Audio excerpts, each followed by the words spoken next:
এই সরকারে যারা আছেন তারা কি সবাই ফেরেস্তা? কারো বিরুদ্ধে কোনো কিছু লেখা যাচ্ছে না কেন? এই 2 মাসের মধ্যে আপনাদের রাজনৈতিক দল হতে যাচ্ছে, পাশাপাশি বৈষম্য বিরোধী ছাত্র আন্দোলন ও জাতীয় নাগরিক কমিটির প্রেসার গ্রুপ হিসেবে সক্রিয় রাখার কথা বলেছেন আমরা। আর এই দুটি সংগঠন যারা থাকবেন তারা আবার সরাসরি আপনাদের রাজনৈতিক দলে যুক্ত থাকবেন না। সেই ক্ষেত্রে কি তারা জাতীয় নাগরিক কমিটি ছেড়ে যাওয়া দলটিতে যোগ দিবেন? এই 3টি সংগঠন ছাড়াও আপনাদের প্রতিনিধিত্ব আছেন, আপনাদের হবু দলটিকে কি আমরা সরকারি দল ছাড়া আর অন্য কোনো কিছু বলতে পারবো? মানে কেন আমরা এরকম বলতেছি জনাব নাসিরউদ্দিন পাটোয়ারি, এই বৈষম্য বিরোধী ছাত্র আন্দোলন থেকে শুরু করে নাগরিক কমিটি বা উপদেষ্টাদের সম্পর্কে নানা ধরনের, যেমন আমি জনাব মতিউর রহমান চৌধুরীকে উদ্ধৃত করতে চাই। জনাব মতিউর রহমান চৌধুরী ওই দিন বলেছেন, মানবজমিনের সম্পাদক, যে এই সরকারে যারা আছেন তারা কি সবাই ফেরেস্তা?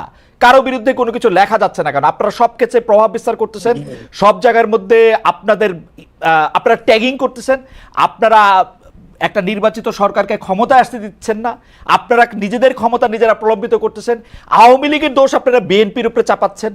আপনি যদি একটু মন্তব্য করতেন জনাব নাসিরউদ্দিন পাটোয়ারি। অনেকগুলা ধন্যবাদ দেশ প্রবাসে যারা ঠিকানা দর্শক বিন্দু দ্বারা দেখছেন এবং সহ আলোচক যিনি রয়েছেন প্রথিতযশা আইনজীবী এবং খালেদ ভাই সবারই একজন প্রিয় মানুষ।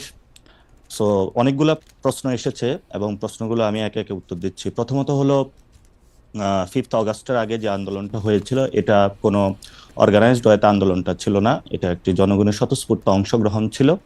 এই অংশগ্রহণের মধ্যে যেটা আমরা চীন বা কম্বোডিয়া, ভিয়েতনাম বিভিন্ন দেশের যদি উদাহরণটা নিই, সেখানে কিন্তু একটি অর্গানাইজেশনের মধ্যে বিপ্লবটা হয়েছিল। ইভেন 90-এ যেটা হয়েছে বিভিন্ন অর্গানাইজেশন সেটা লিডিং পজিশনে ছিল।